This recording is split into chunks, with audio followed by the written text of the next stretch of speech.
It was very dark, except for one light that was pointing straight at her. Oh, I'm in the spotlight! Exclaimed Olive.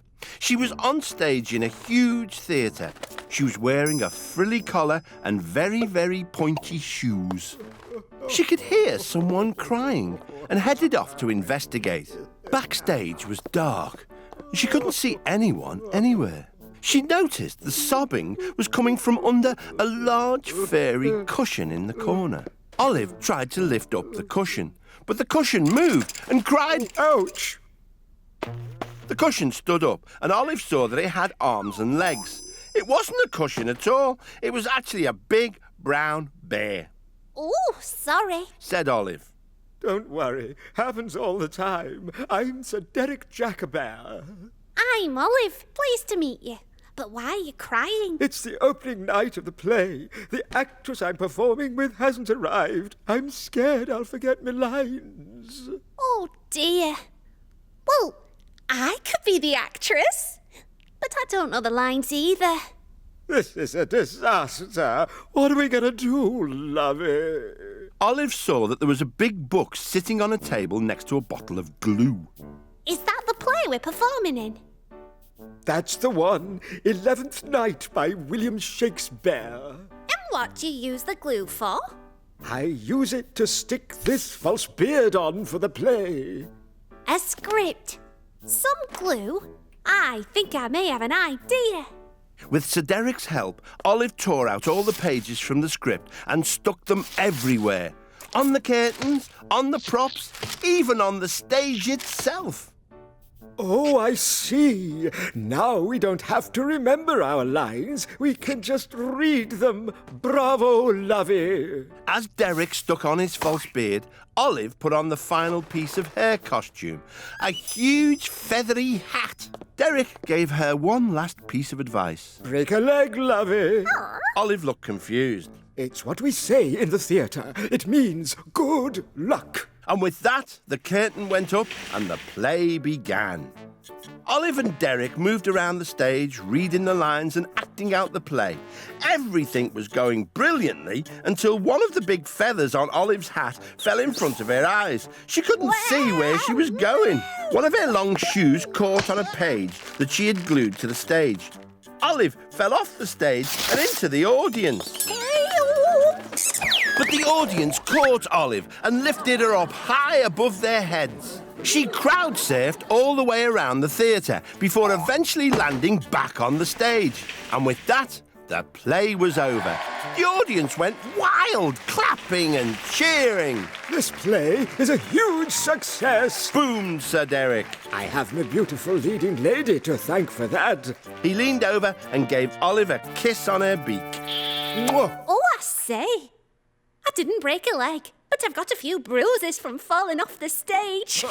They both laughed, and as they did, Olive realised it was time to go. Typical Olive, daydreaming again, said her mum. Actually, I've been performing in a spectacular play. Your head's been in the sand too long, dear, said Olive's dad. Her little brother laughed. But Olive wasn't listening. She was already dreaming of her next big adventure. Olive the Ostrich! It was a very dusty, hot place, with tumbleweed rolling past. Olive was on a cowboy ranch in the wild west of America. She was wearing a cowboy hat and cowboy boots. All of a sudden, she heard stamping feet and a loud wail.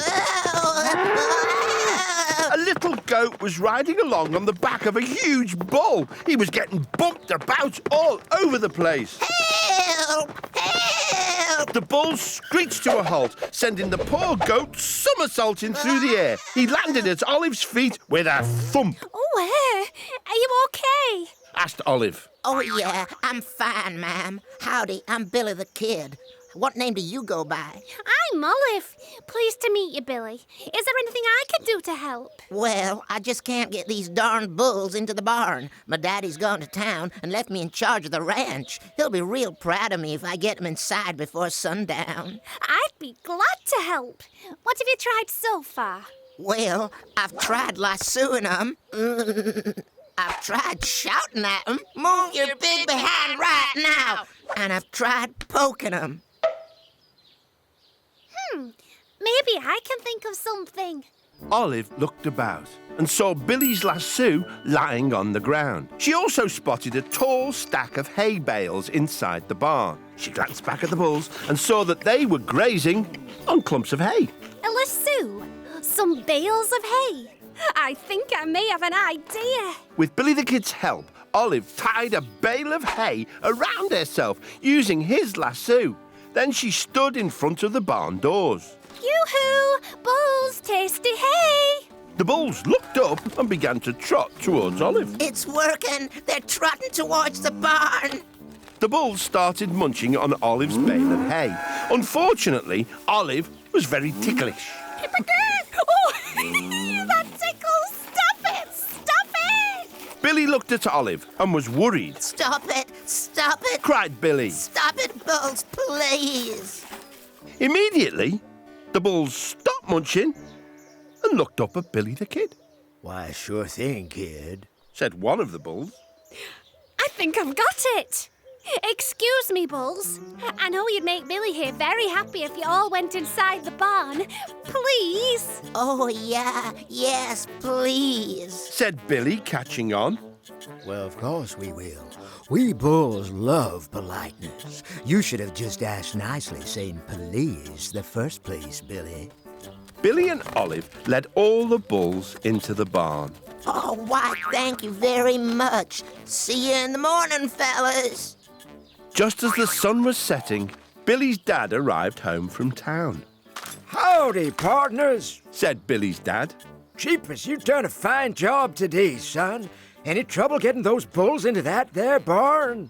Well, just a little bit. Said Billy with a smile. But we're just pleased to get the job done. Said Olive. They all laughed, and as they did, Olive realised it was time to go. Typical Olive, daydreaming again. Said her mum. Actually, I've been a cowgirl in the Wild West. Your head's been in the sand too long, dear. Said Olive's dad. Her little brother laughed. But Olive wasn't listening. She was already dreaming of her next big adventure.